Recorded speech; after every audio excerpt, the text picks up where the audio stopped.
welcome everybody to the special Institute of Water Futures Water Bankruptcy event.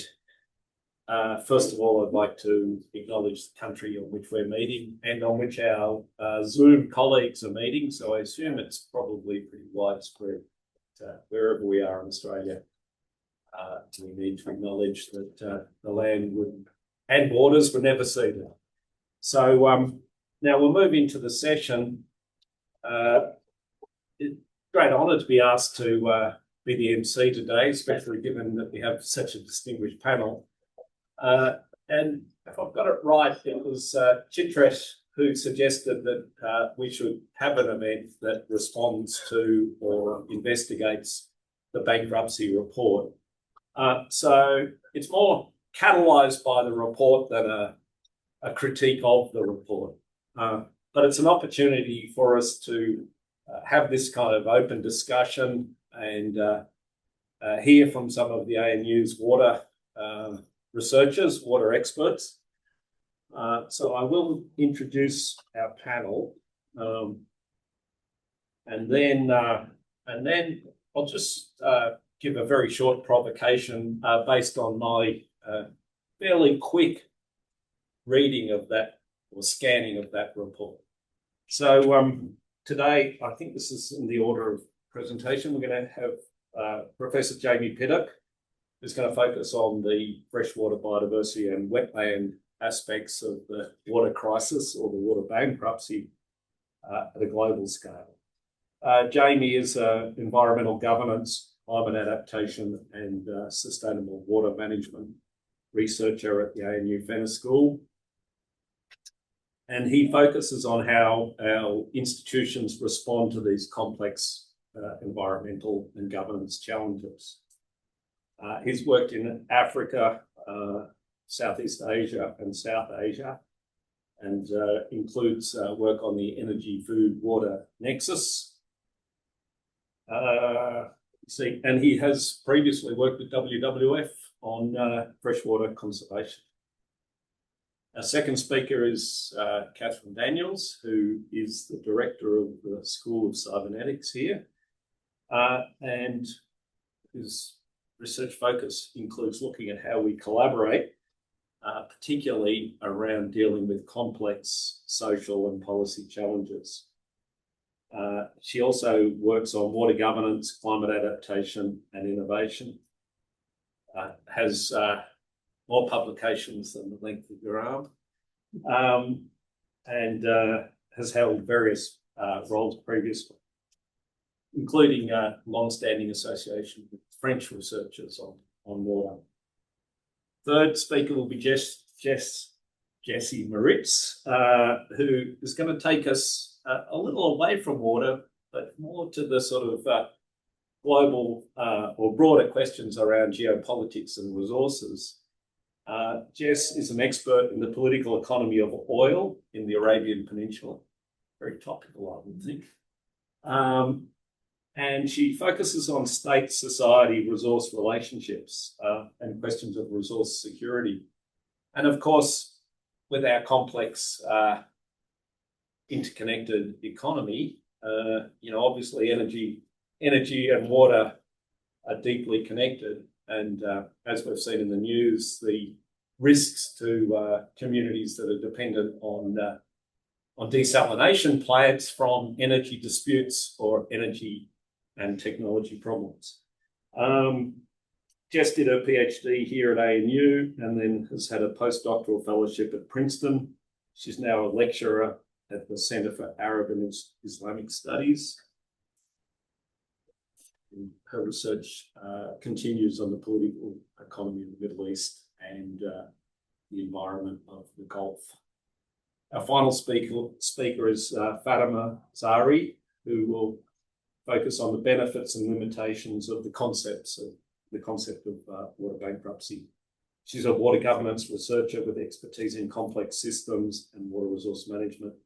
She focuses on the interactions between people and nature, and on developing approaches that support sustainable and equitable water reform. Fateme also completed a PhD at Fenner School and She's worked on advanced integrated modelling and assessment practices in the water sector and has experience across academia, consulting and policy.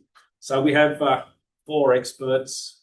We have a strong focus on the governance dimensions of water resource management, which in the UN report is clearly one of the big features of it, that it argues that the idea of water scarcity or water crisis isn't enough, and we have to look more deeply at the relationships between water as a physical resource and water as a governance or water management as the consequence of our governance settings and governance practice.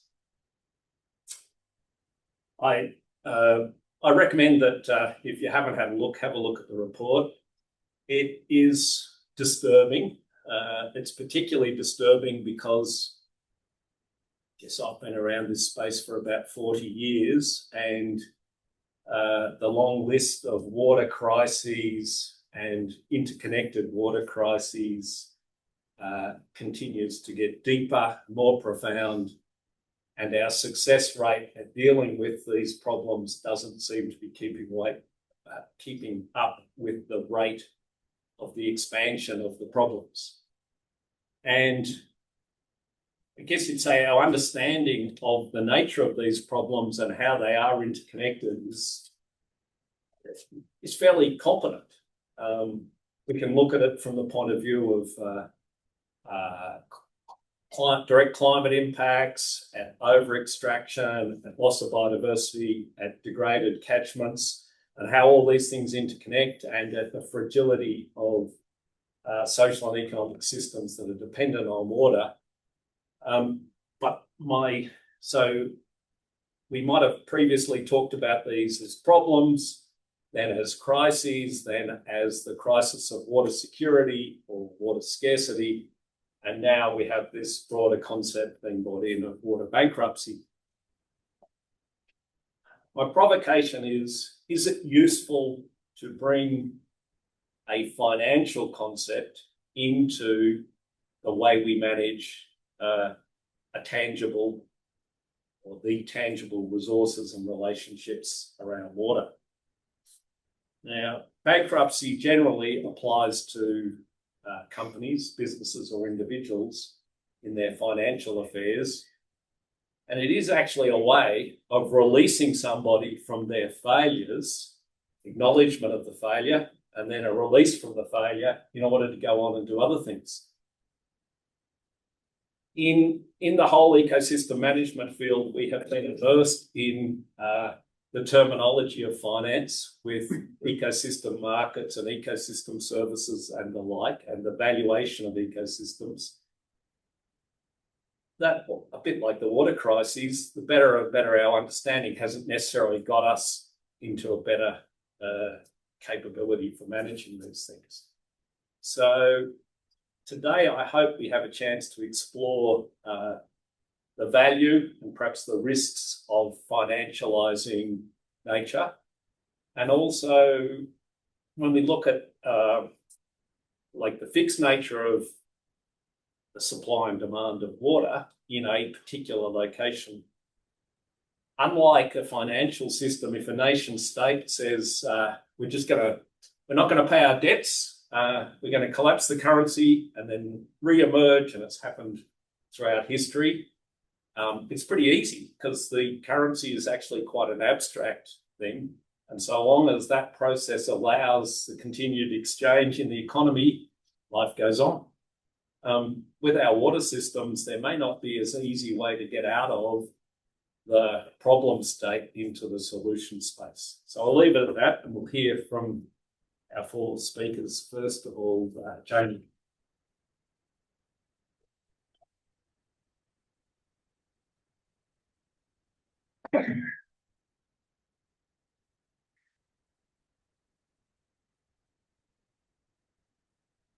Seven years to negotiate in the United Nations before it was ratified in 1997.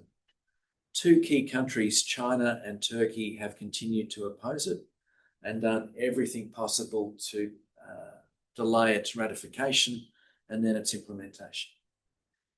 I started the NGO ratification campaign about 20 years ago. And we finally got enough countries to bring this treaty into force on the 17th of August 2014, which is great. However, the treaty lacks a number of key instruments that make these things effective in terms of things like committing to a meeting of the member countries to advance the agenda. And so despite various pontificating by governments, particularly France, about wanting to do stuff, actually very little in terms of implementation has happened. There is a much more effective European-based water convention that is moving ahead and going further. And so these instruments, I think, have the potential to set the rules to over decades, and it will take decades to improve governance. I fear, however, that most of water management is governed by the hydrological cycle. And again, those of us in this room, being academics and technocrats, should be very worried that we have been ineffectual in changing this, that reform decisions about water management essentially still only occur after water-related crises, such as droughts and floods. And I think we should be asking ourselves, how can we be more effective? Ooh, to the rest. The rest has disappeared. So what happened to the rest? So I guess the question is, how can we be more effective? My list of things to be more effective perhaps starts with the Murray-Darling Basin, which I see as the crux, the example of where things go wrong, but the potential to achieve better outcomes. The appalling drivel in the Murray-Darling Basin Plan Review discussion paper about dealing with climate change is an exemplar. Many of us in this room have spent the past decade trying to persuade the authority that they can manage water scarcity, bankruptcy by being more adaptive on climate change. And yet 2 months ago, the authority published a discussion paper that says it's too much uncertainty. You know, nobody in a white lab coat's come and given me the exact number. So we're going to study it again for another 10 years and make a decision in 2036. Almost word for word what they said in 2012. So if we at ANU in Canberra, with all our resources, can't persuade a small agency 2 kilometres that way, stacked with our graduates, in a country with more resources than anything else to change, then what do we do? My view is that we have to do the hard yards of getting better measuring and reporting of the real problems, that we need to legislate and litigate, that we need to get the rules in place and take the bastards to court. And it's those sorts of measures that will actually move the agenda ahead. Anyway, I've spoken too long. Hopefully I've been provocative enough, Jason. Thank you. I'll leave it there.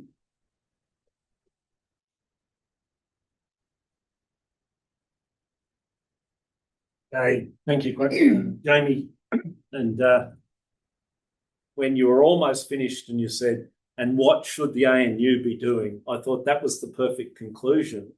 So we'll leave that with the audience and perhaps have it for discussion. So over to Katherine. I don't have any slides. Slideless. Hello, everyone. Thank you, Jason. Thank you, Jamie. Thank you, IWF. And I'm very excited for this panel. I'm actually going to keep my comments a little bit shorter because I'd really like to get into the discussion. As Jason mentioned, I'm really interested in governance and collaboration. And I think one of the first things when I kind of heard this term, it's like, okay, what does bankruptcy mean? What kind of metaphor is it? And what is its purposes? And who will be using it? Who will win and who will lose from the use of this particular framing? I think this is something that all of us will probably have different responses to based on the context of the particular basins we're looking at. Jamie mentioned the Murray-Darling Basin. If we think about water bankruptcy, it could have been that in 2007, people considered that the basin was bankrupt. What does bankruptcy do? You get a liquidator, an administrator, and people come in over the top and they tell you what to do. Nice for some. It's great. All the management goes out of the collaborative hands of people who've been trying to negotiate over time in a failing system. You do get a big reset. So one of the interesting things with bankruptcy is you get the opportunity and the moment to renegotiate everything that's previously been negotiated. There were people at the time of the negotiation of the MDB, I mean, interesting MDBA's time and the plan, to say if they hadn't pressed the big red button, there's no way they would have actually got that much water out of it. Yes, we wanted 7,000 gigalitres, ended up getting less than 4,000, but it's more than the 1,500 that was there originally. Now, whether or not we ever got it, that's another, Jamie can talk about that later. But the point was that in some ways, that is the example of what bankruptcy in water governance looks like. I think we actually have an example of it in Australia. So we can look at our own examples and say, well, who's won and who's lost out of that? Have people wanting to look at climate risk won out of that? Have the non-stationarity people who want adaptive governance won? I don't know. We're going to read a lot more about it. There are lots of people in this room who have studied that in detail. But I'm going to leave that as one of the provocations. In a great moment of reset, the question is, do we actually end up doing more collective governing or less? And I think that is a choice. And there are ways potentially of doing bankruptcy, in a business or in somewhere else, where everyone collaboratively gets together and say, okay, how are we going to rebuild? Rather than having only the administrator doing it, the administrator can be a facilitator to say, what are we going to write off? What do we need to protect? What is going to be important to us? And then how do we build and focus on those important things? And I think in many of our water systems, we are getting to that stage where we may need to move into the realm of what is possible to keep when we know that climate will serious, it has already in the UN report impacted these places, and over extraction that is continuing and is beefing up as we add AI systems and more extraction and more mining to our global issues. So we've been in these phases of acceleration of damage, and if we get to that, then there is a question about, will collaboration be enough? And I think one of the things that bankruptcy is trying to tell us is, no, it may not be enough. And so that's an interesting kind of moral question for us as well. Are we unable collectively to actually navigate? And this is why we see a lot of flip-flopping in governance systems. And we've seen this through Australia. We see it, locally here. We've seen it in all sorts of places. So bankruptcy may be one of those moments to flip the switch and to morph from the attempts to collaboratively intervene to the top-down potential collaboration to rebuild. The other thing that I pondered with water bankruptcy is, what does it tell us about how we navigate complexity and chaos, and what kinds of skills do people require to navigate those moments? And so if we're not dealing in crisis management and negotiation, and we're not dealing in scarcity and how to, actively compete with others, what does bankruptcy mean in terms of the skills of the humans who are going to have to be a part of those particular systems? And from other areas of expertise, including looking at cybernetics and the issues of, say, if you arrive in a vortical field, one of these really crazy chaotic spaces, some of the things you need to do is to find those reorder some areas of that, find some local areas of stability, figure out how the feedbacks are going to work into those, and think really, really systemically. Jamie mentioned that sometimes the water community works against itself. We silo ourselves.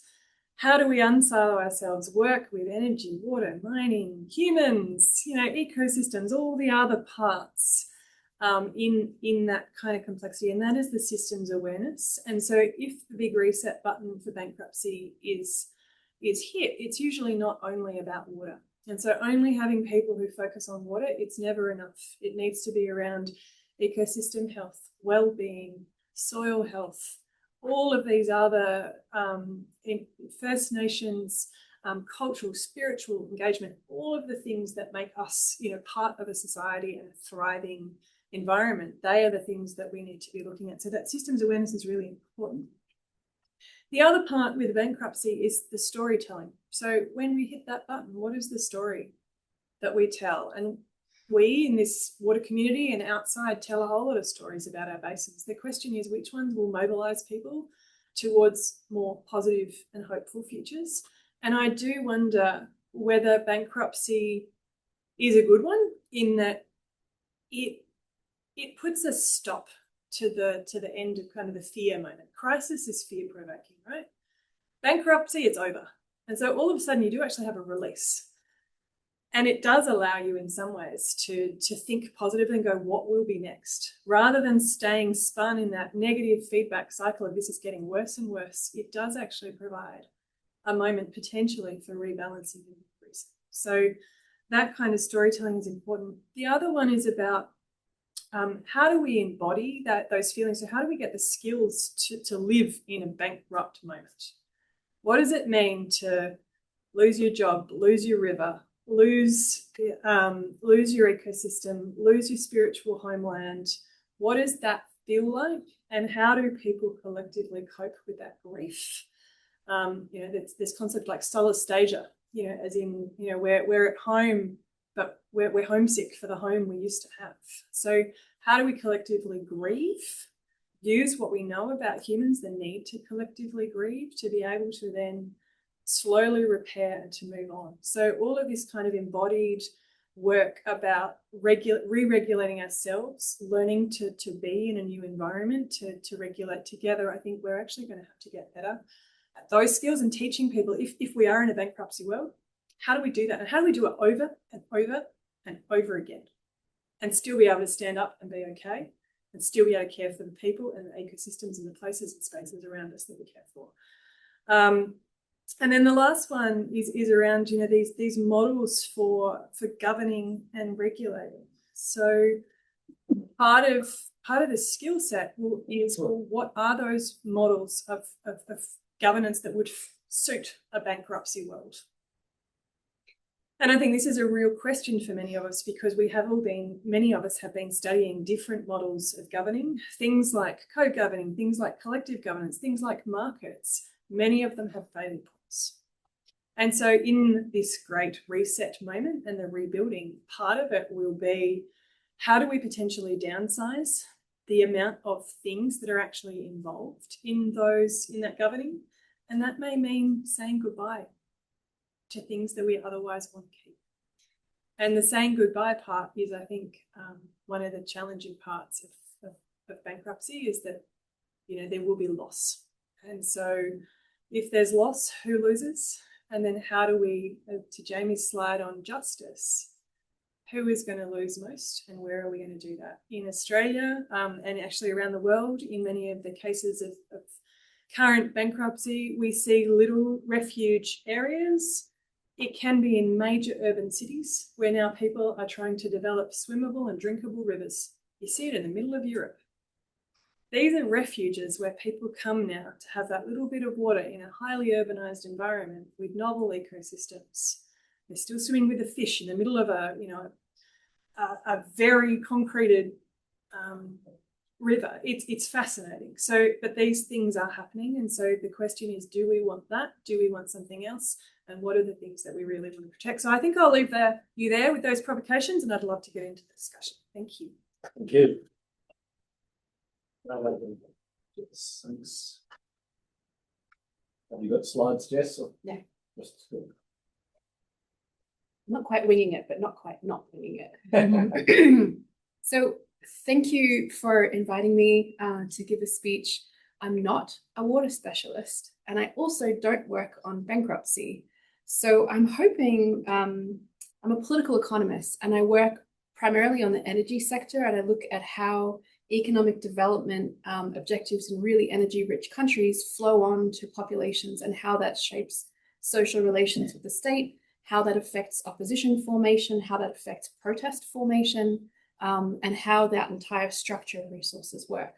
So I actually had to do research for part of this talk to examine how my area of work intersects with water resources. And I'm going to come from the perspective of the region that I work on, which is the Gulf region. So I work on the Arabian Peninsula and the Gulf waterways. And as you would be well aware, there's an enormous conflict occurring in Iran, impacting some critical waterways and having direct impacts on water resources and how they're managed across the region.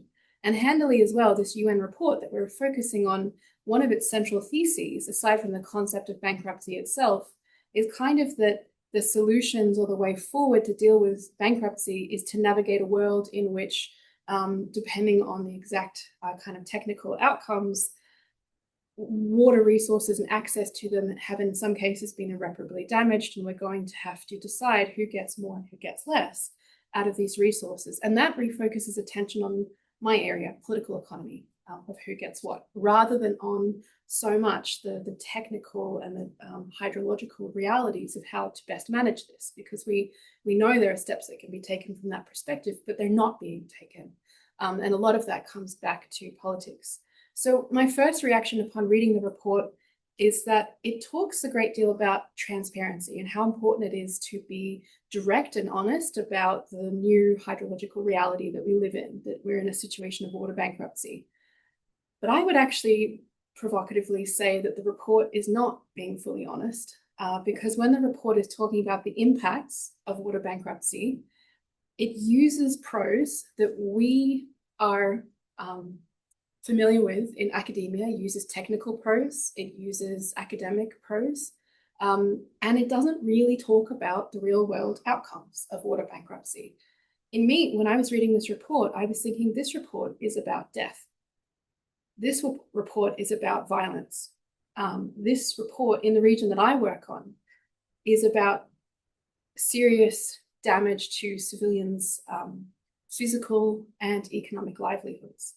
So the report talks about how important it is to admit insolvency and manage irreversibility honestly, but its phrasing, it talks about it could fuel social unrest, or it could undermine the political viability of transitions, or it talks about the costs of not doing that. It talks about how peace could be disrupted, but it doesn't use the word war, and it doesn't use the word violence. And I think I probably am a bit sensitive towards this as a Middle East researcher, where so much of the coverage of conflict in the Middle East tend to be reduced down to numbers. We often use passive tense when describing the conflict, so people were killed. We don't always identify the agent. We don't always use names. So I want to be clear that in what I'm presenting to you guys today, I'm going to analyze this from the perspective that this is a report about death. This is a report about violence. And I want to give you a very tangible example of what that means. So in the region that I work on, water bankruptcy, and I think water bankruptcy is an appropriate term to use when applied to, say, Iran, that is at least partially responsible for the deaths of tens of thousands of Iranians in the last 4 months. It was a major factor leading towards the popular protests in January and February of this year and the crackdown by the Iranian regime that killed tens of thousands of Iranians. If this report is accurate, even in part, our poor political and political economic management of water is going to contribute to more deaths and more violence in the future. And action is about reducing and not eliminating that loss of life. So my first key point, I guess, is that if we want this report and the driver behind it, which is to bring water management out of a silo and into something that can be more impactful, we need to be very clear about what the costs are of not acting. So the report moves in this direction, but it doesn't go far enough to address the political outcomes. So to think about how water, I'll start with fresh water and then I'll move to the actual waterway itself, has been used and is being understood within the Gulf region at the moment. The first is this connection to the protest movements in Iran. This is a long-standing area of academic research. There's an enormous literature on groundwater management, aquifer building, on the decentralized, and this is captured in the report. There's, maybe a third or so of the examples in the report are from the Middle East region. There's multiple examples from Iran and from the UAE. So often there is decentralized authority over who has the responsibility and authority to dig wells, who has the responsibility to manage agricultural resources.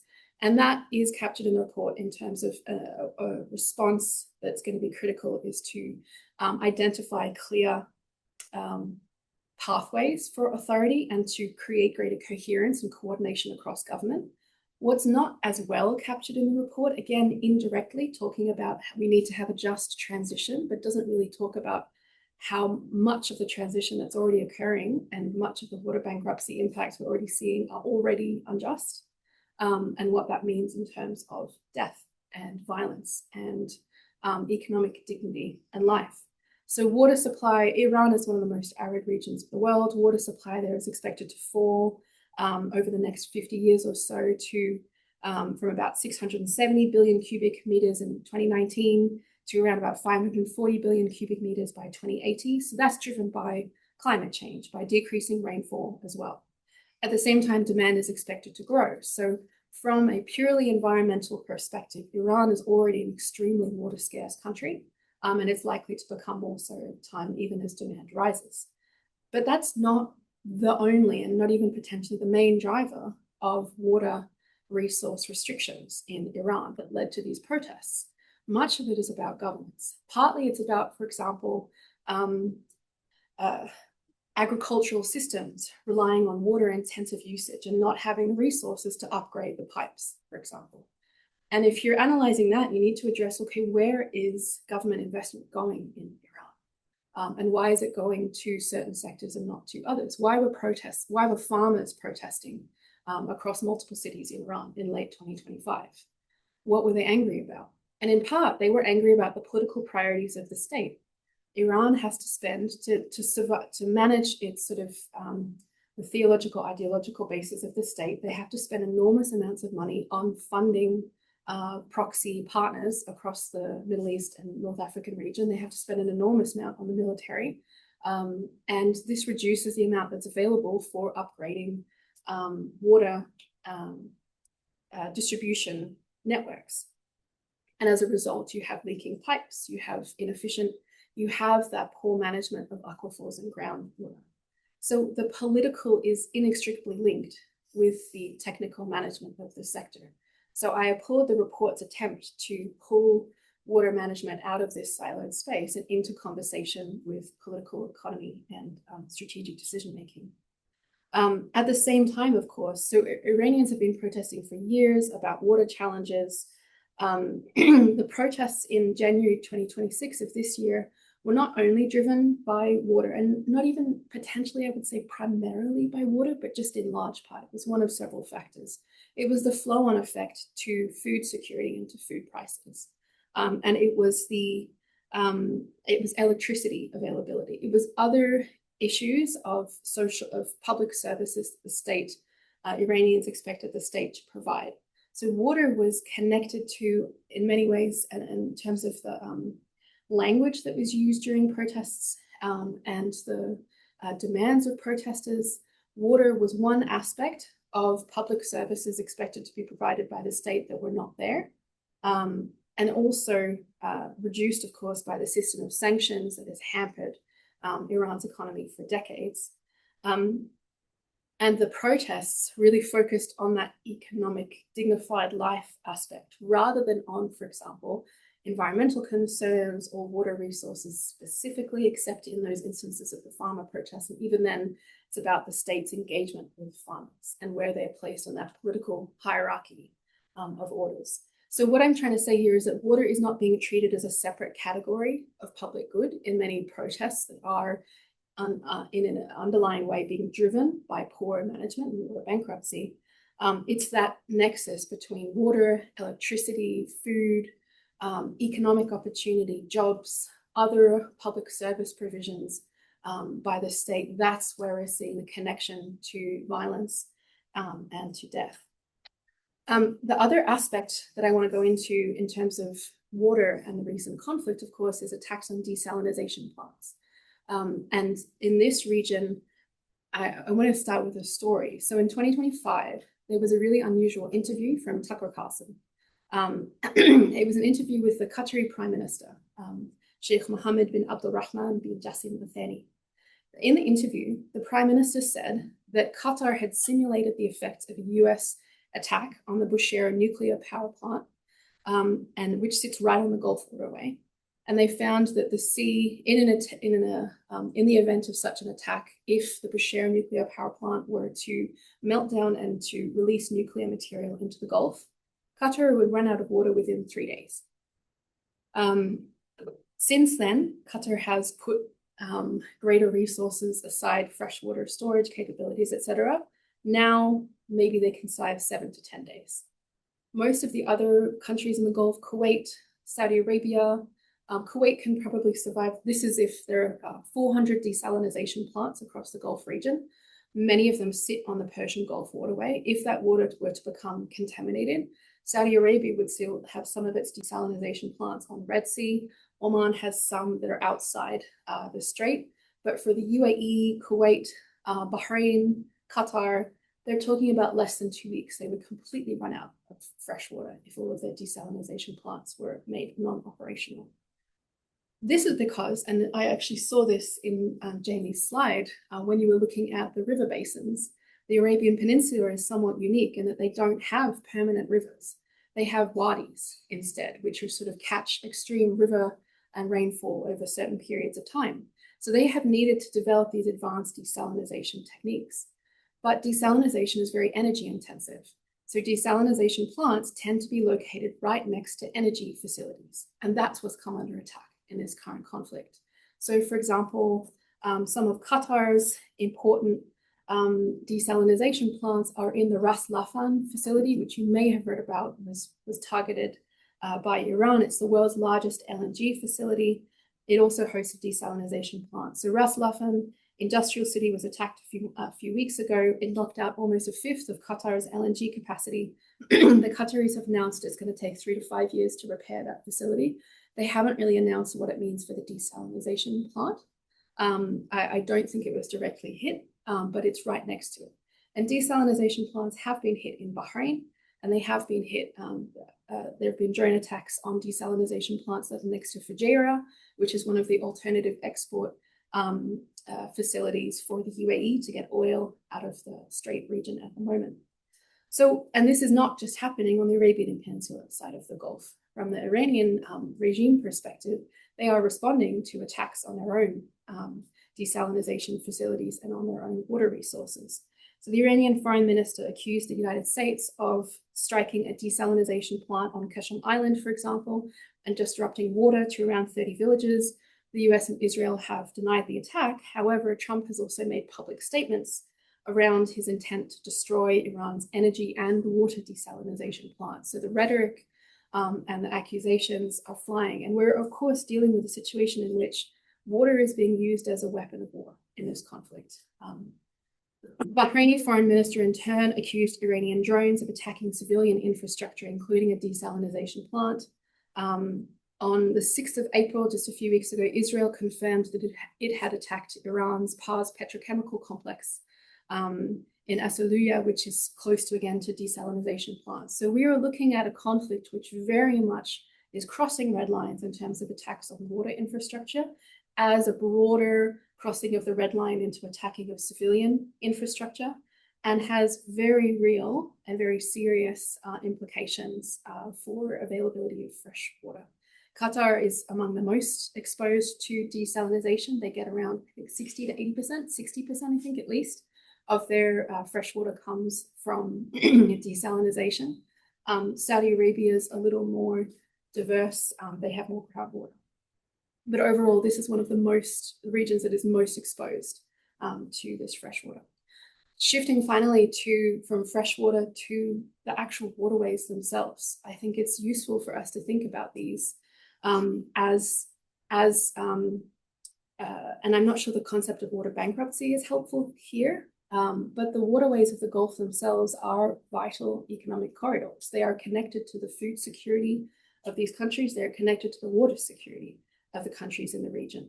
I'm happy to go into the back and forth between the states and analyze the conflict itself in terms of the continually closed Strait of Hormuz, Iran's attempts to use that as it's really one of their key tools of leverage against this conflict, but the strait and the waterway itself and threats to Bab el-Mandeb Strait, which is in the Red Sea, being used again as a critical tool of leverage and sometimes as a weapon during this conflict is really important.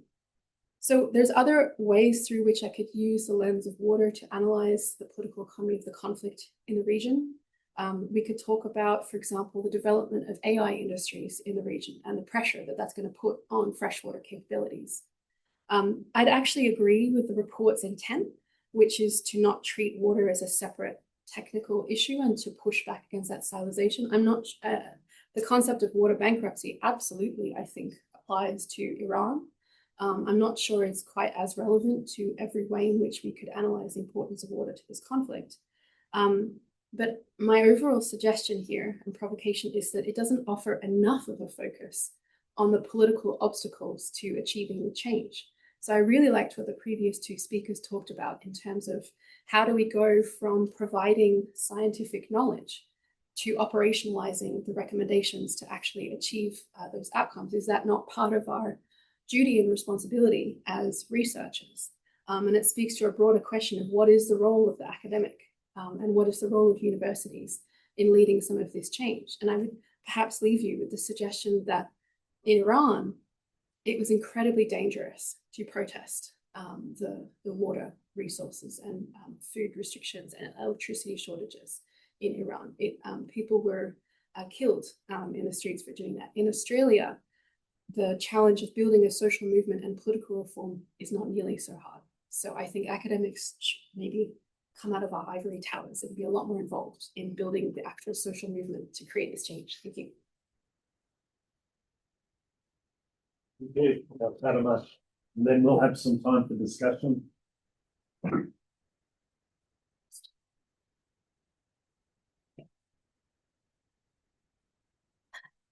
Hello, everyone. Thank you for being here. I try to keep it really short because I'm looking at the clock and it's just 5 minutes to 1. So I'm going to get back to the first point when we started, and Jason asked a really good question of the value and risks of water bankruptcy. And I'm kind of building on the points that you mentioned in your talks. If you haven't had a chance to read this, report, don't worry, because I'm going to talk to you about the concept. What does it mean? What water bankruptcy is talking about? It actually building on one of the main principles of water resource management. It says, look at water use in the long-term duration, the data of the water use, then look at water availability, compare them, and then have a look at the wetlands and the aquifers, or what it calls water saving account. And then see if you have used more than it was there. And if so, look and check if the wetlands and aquifers still have the capacity to come back and be repaired and be restored. If not, it's a water bankruptcy situation. We need to gather together and say, okay, how we can now manage the issue. So I think there is a value of pushing people to think long-term, not to focus on the cycle of crisis and just be about a drought. It's speaking about long-term issue, which there is a big issue of value there. We need to think about long-term pressure that we have put on water resources. And there is another value in this term, which is, this term is really simple. You can communicate it easily. Everyone connect with bankruptcy. politicians, policymakers, everyday people, public. But then we need to pause here, because I think being this simple about a complex issue, which is water resource management, it might lose the benefits of complexity. It's great when we are talking about water resources in a global level, when we are writing a UN report and we can look at the basins with different climate, different complexity, and compare them together and say, these are the one that has problems. But when we come to the local level and we are like in Australia, Murray-Darling Basin, we might lose that complexity with using something which is too binary. We are water bankrupt, so we are doomed, it's negative, it's final, or we are not. And so we are safe. And I think in many cases in Murray-Darling Basin, we are in between. We have been putting too much pressure on the system, and the system is under stress for a long time. So it's great to look at the long term. But this binary use of a term, it has consequences, especially about water, because as Katherine mentioned, water is not just about a resource. We are talking about people, communities. It brings emotion.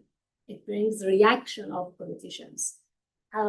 It might bring not the reaction that we need right now, which is being practical and think about reform. It might bring that reaction of, oh, okay, so we lost all of the opportunities. So I think, I think that's one of the important things that we need to be careful when we are using when we are using water bankruptcy.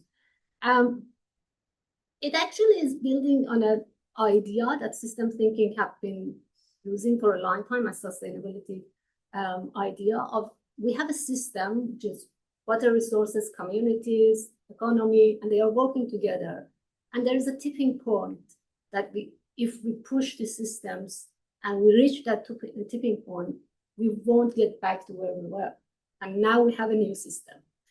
And in many cases in Murray-Darling Basin, we have reached that tipping points. We might not get back to what it was historically, but it doesn't mean that we are doomed. We still can do some practical stuff to now figure out what the system look like, what are the new limitations. And it brings us back, I think, to the point that Jamie mentioned about Murray-Darling Basin discussion paper. The way that they handle all of the information that we have about climate change, all of the resources, the research, and getting to the idea of, oh, it's too complex, it's too difficult, so let's put this aside and do whatever we were doing. This is the same risk with water bankruptcy. We might get into that point of, so we are water bankrupt, we can't do anything. And I think the idea of this is a new system, so the previous limitations, sustainable diversion limit that we put, that limits they won't fall. We need to figure out what this new system looks like. So I wrote some points to mention, and I never have done this before, but this time I wrote a point not to mention, which was about the examples of Iran, because I'm from Iran. I have been working on Urumia Lake and other examples, and I have seen water bankruptcy being used in practice and the reaction, and if it's useful or not. But I wrote it here not to mention it because it's too emotional right now, and I didn't know you are going to do all of the details and bring all of the details up. So I'm going to put this aside and really mention it. Water bankruptcy could help us to reset, as you said, Catherine, could help us to accept the fact that we need to push a button and sit together and figure out what we need to do. But considering human emotions and political agenda and the water users, that they have power, the power imbalance that is already is there, it might bring us to a system that the minority, the people that they don't have power, they will lose their voice. Lake Urumia is a great example. There are many other examples that you mentioned, Jess, and yeah, I think we need to be careful to use it as a tool and not as a label.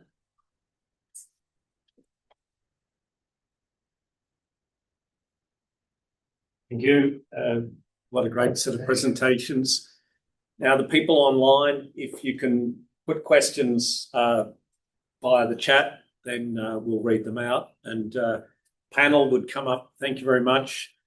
And I will not attempt to summarise the talks, but I will say there was some really strong themes around the importance of institutions and perhaps renewal or rebuilding of institutions, and that in crisis there is opportunity. And one of those opportunities is it's a time to reset. And the provocation often was, well, what does that reset involve and which options do we go for? And also the other big theme was that in every process of reform or lack of reform, there are winners and losers, and let's not pretend that we can have win-win-win all the time. And I think Jamie in particular asked us to reflect on the role of the water researchers, but most speakers asked us to reflect on the role of the university in dealing with these crises. So open to the floor or to the people online. So questions for any of our panel on any of the subjects raised. I've got a question from online. Yep. So this is from Lorraine. Thanks to everyone for a great panel discussion, really insightful. I want to pose a basic question. One thing that struck me about the report, and much, not all, of the discussion is how government-centric it is. Yet, as Jamie articulated very clearly, governments have consistently failed to deliver better water management. What about water users? Communities? Sorry, it's a long comment. Communities, yes, but what about the private sector? They use around 90% of water worldwide, but they are consistently framed as passive recipients of water policy and infrastructure rather than active agents, rather than the active agents they are. Are we missing a key opportunity? Are we missing a key opportunity for significant change by trying to find better ways to engage the private sector? Thoughts? Yep. Straight to Katherine. I have plenty of thoughts. I think it actually goes to what Fateme and others were saying around power, in that if the private sector holds the money and the power in the reset, it's quite likely that they will keep that power. So, you know, although you might work with governments, there are always collections of private sector actors, governments, lobbyists, and sometimes that works against or for, depending on who the private company is, communities, with First Nations groups, etc. So I think we've seen globally, and Jamie might want to comment on this, in terms of who runs water governance globally, the private sector is extraordinarily strong. Some would say too strong, because it means that the public good parts of water, the things that keep people alive, stop them from dying. Sometimes, if the interests are not necessarily aligned and there's work between particular forms of government and particular forms of private sector, that can be very, very dangerous. If I can follow on, when I worked for WWF, I was involved in instigating 3 commodity certification schemes that were intended to engage the business sector outside of government to promote more sustainable practices. So better cotton for the cotton sector, Bon Sucro for the sugar sector, as two particularly water thirsty and environmentally damaging crops, and also water stewardship as a global certification system. Now, those certification systems have got real strengths and weaknesses. The strength is that it brings together the more progressive elements of industry and defines what more sustainable and better practices are.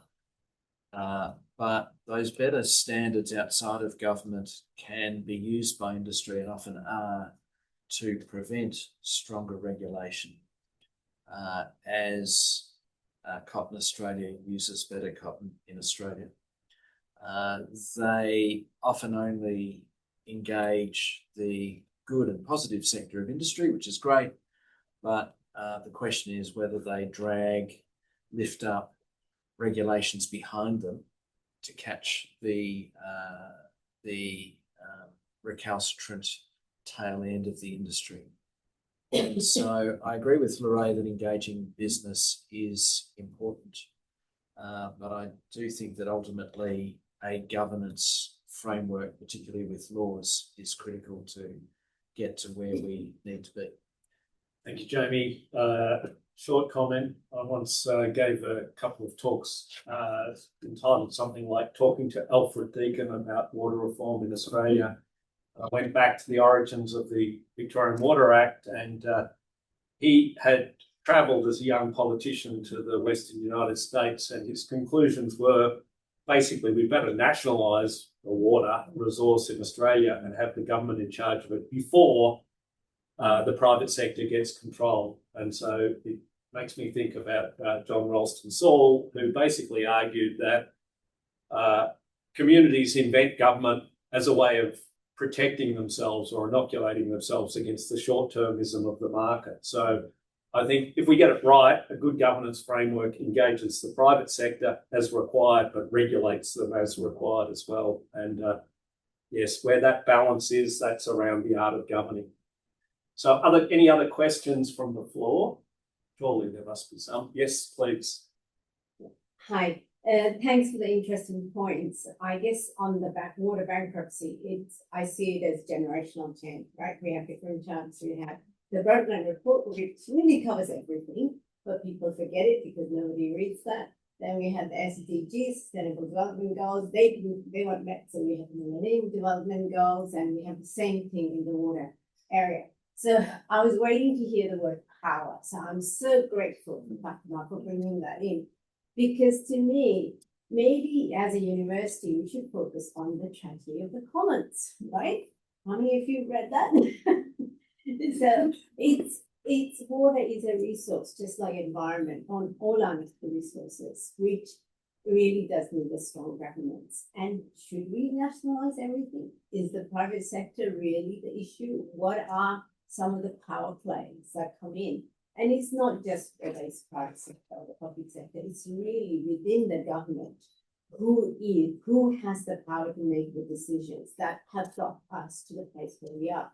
Whether it's in a small island or a big country like Australia or Middle East or Europe, is the same issue. And I just wondered, I'm being provocative, should we stop the generational gap and really think about what are the issues that have been affecting us for the last million years, or at least 1,000 years since humans have become dominant on Earth? Thank you. Thanks. Might just try to reframe it slightly. You can, Jason. I have stopped being an academic for a long time. So because it seems to me, both with that comment and with most of the talks, the question being posed was, what are the appropriate institutions for the governance of the water commons, or of the commons, which is very much what you are proposing. And God help us, we wouldn't want all decisions about water to be run from Canberra, nor would we want none of them. So this question, and to me, that seems to me to be a vital question for this university, is what are the appropriate institutions for managing the commons at whatever scale? And And governance structures. Yeah, structures, policies, strategies, and institutional arrangements. And perhaps that's a much broader question that could use this forum as a springboard to take some serious investigations into. But comments from the panel. I'll start. I think subsidiarity in water governance is critical, and when that's done well, it leads to enabling all the stakeholders at the local to regional scale to contribute to better governance. And where that's been done well, I sit on the board of Natural Resource Management Regions Australia, the peak body for the 54 regional natural resource management agencies. Where that's done well in Victoria, for example, you can see that the knowledge and the skills and the resources of a broad range of stakeholders are applied to better water and river management. I have a few kind things to say about the state of New South Wales.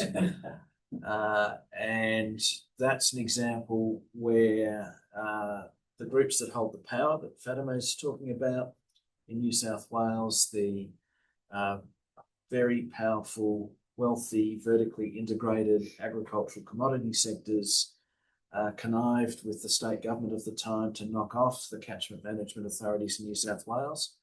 And we now have a situation where the regional bodies don't have an explicit water mandate, and it means that the governments are dealing with peak industry bodies fighting for their own interests, and those groups who are less well endowed in terms of money, coordination, Indigenous groups, those groups in rural communities interested in sustainable natural resource outcomes, they are to some degree excluded. And so I completely agree with Hadiba's comment and Jason's that if we get governance right, put in place those mechanisms that work, we can get great results. I think the problem is that the malfeasance in New South Wales is self-reinforcing, and it will take a crisis to get some change. Other comments about power and I was thinking to add a point to what Jamie said. Sorry. I agree that there's a great need and necessity for government to act as a good government and set the framework and setting that everyone and rebalance the power. We can't give the powerfuls the ability to rule others. And at the same time, I see benefits in involving communities in leading and managing the resources. Even though that I've been educating in system thinking and I'm like student of system thinking school and tragedy of commons, I think there are many examples that tragedy of commons won't apply, and it kind of it's ignoring the fact that communities, they have the abilities, skills, and the willingness to save their resources, especially if it's connected to their cultural values. We have many examples here in Australia and around the world. I'm ignoring my point of not using Middle Eastern example again, but Qaris, as you might have about, or qanats, they are great examples. They were community systems that communities, they built them, they maintained them. It was sustainable way of using resources, and it has been used for hundreds of years, and it wasn't affecting on the resources until government became, like in the youth century, it became too powerful, and it put aside the community, the power of the communities, and got that out of their hands. So I see benefits of the combination of the community with government, plus having a great city. Katherine, we're going to have one, just brief order Going to have one more question from the online, one from the room, then we have lunch outside. So. Great. Thank you for your questions. I think in terms of tragedy of the commons, one of the challenges that we've seen from the time periods that you were talking about, and all the others, all the way through, is that we're now in this stage where we're actually trying to organise the struggle of who governs the commons. So because of the, even Fatima's example, when you had the kind of the struggle just locally to govern it, that's great.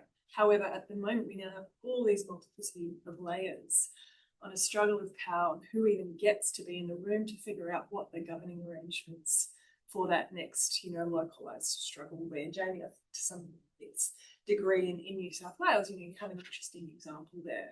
I'm just interested in the Australian use of the term. Now, there are still things that function. There's some bits of co-management, some things, the EWACs, the environmental watering groups. There are some that have some way, shape or form of functioning, but if the struggle above them hasn't been sufficiently well organised, then who is represented there, how that actually functions, it doesn't necessarily meet all of the objectives. But they are there are things there that we can learn from all of those governing models. The question, I think, is how the organisation and that struggle plays out. And this is the deep politics that I think actually Jessie is talking about.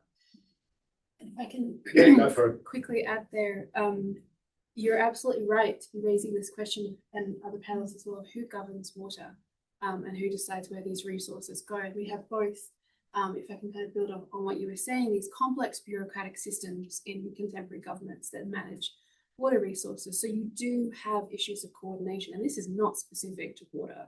This is something that we found very clearly through a grant project last year when we were looking at climate,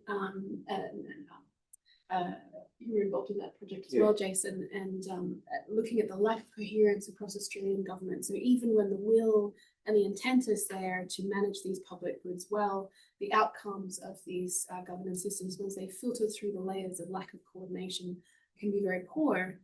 But if we're talking about water management at a global scale, I think the inescapable question is we're speaking from a liberal democracy in Australia. This is a very small minority in terms of how many people live under this system of government. And even this system of government is not as responsive as it should be to the public good.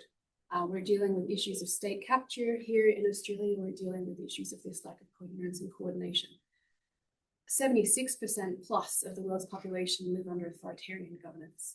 And they in some ways face the same challenges in terms of bureaucratic complexity and managing that, but they have the additional challenge of making sure that their systems are responsive.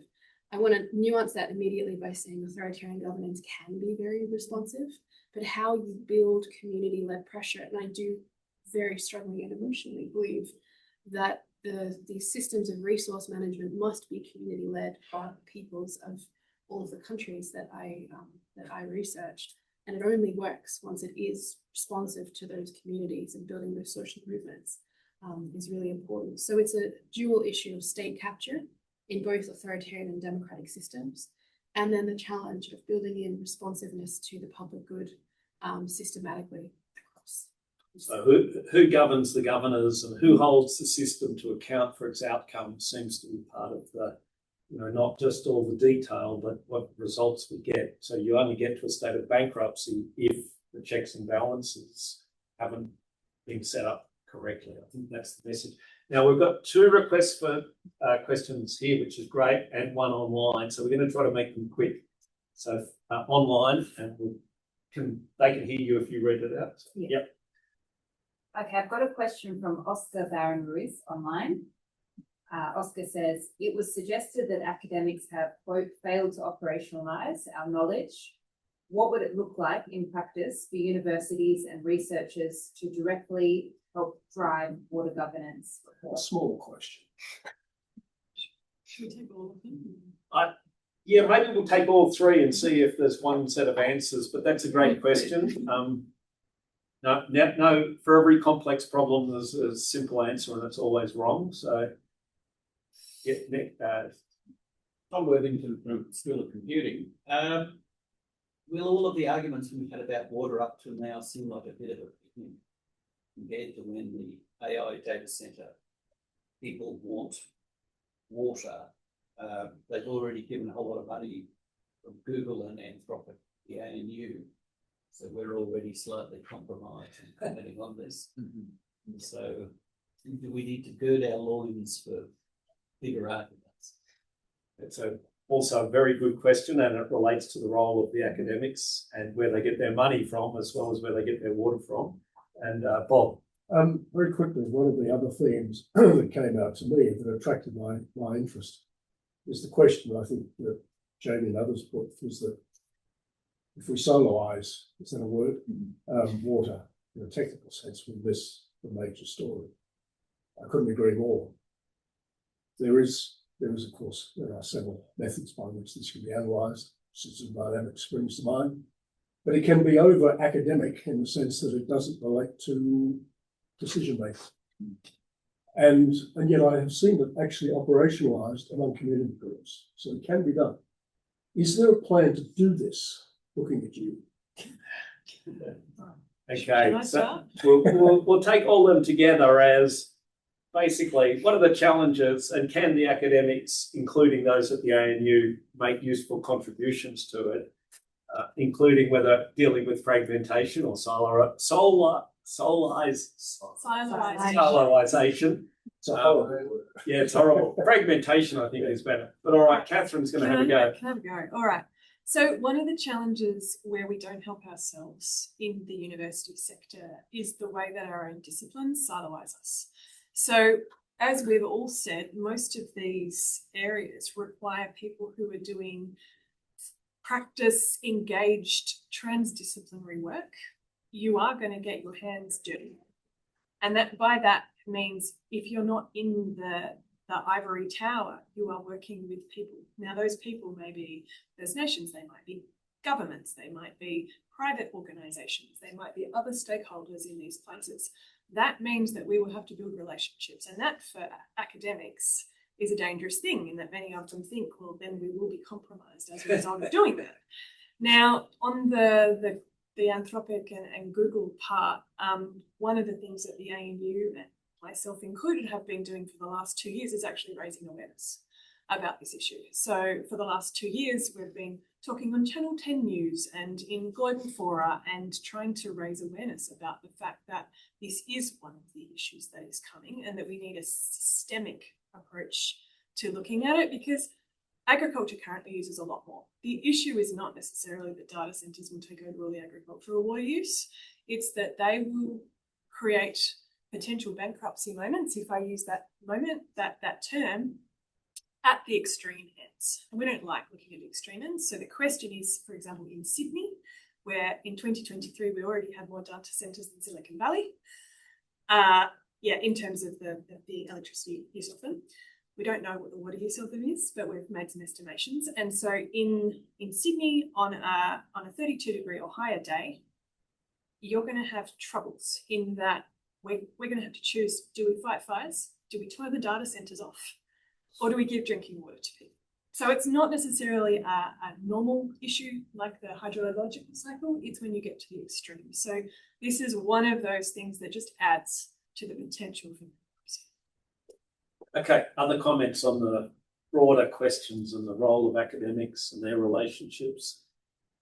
I think that I would certainly say that academics can, and sometimes do, and certainly should, engage our friends in the bureaucracy and our political leaders more often. That comes at a cost, though, to academic work, in that it's time consuming and we're not necessarily funded to do it. And so I choose to, with a number of my colleagues, including those sitting here. I find it useful to be in front of the bureaucrats who are making the decisions and writing the briefs to the minister, and we invite ourselves over there. It takes a lot of time. It helps in terms of us picking up the language they're using and the things that they regard as important, and we can often reframe our academic knowledge in that context. It does mean that I and others doing that are probably not spending time doing more research and writing more academic papers, which is our day job. So there's a trade-off. I'm not sure that many academics have the wherewithal to do it. And should we be training academics to do it? Should we be requiring each of us sitting here in ANU to do it? Should we be, as a university, investing less in pure research and more in that kind of knowledge brokering? Perhaps those are ways forward.